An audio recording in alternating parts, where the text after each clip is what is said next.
Hollen. First, start out by talking to me. I understand you have been talking to your colleagues in the Senate, to the White House.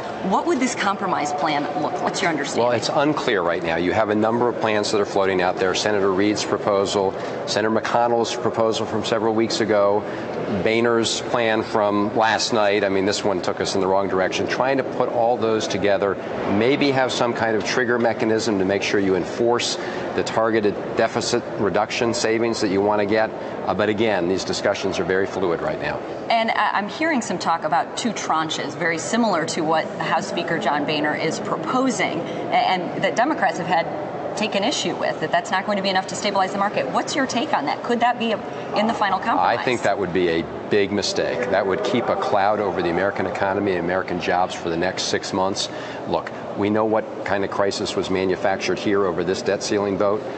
Having that battle continue over the next 5 months is the last thing we need if what we're trying to do is send a message of stability to the marketplace. So I certainly hope they're not heading in that direction. I've been listening to the floor debate today. One of the things that got the Republicans on board to vote for this, of course, was this balanced budget amendment. And I've heard it asked several times, what is so objectionable to the Democrats about a balanced budget amendment? Well, there are a couple things. First of all, the Republicans have a couple varieties of this amendment. One of them would essentially implant their budget into the U.S. Constitution. It would say you get a majority vote to cut Medicare education, but you need 2/3 to cut subsidies to the oil companies or close corporate loopholes. But the overall concept is wrong for this reason. It just passes the buck. At the end of the day, do we really want a federal judge deciding whether we're going to cut Medicare or raise revenue?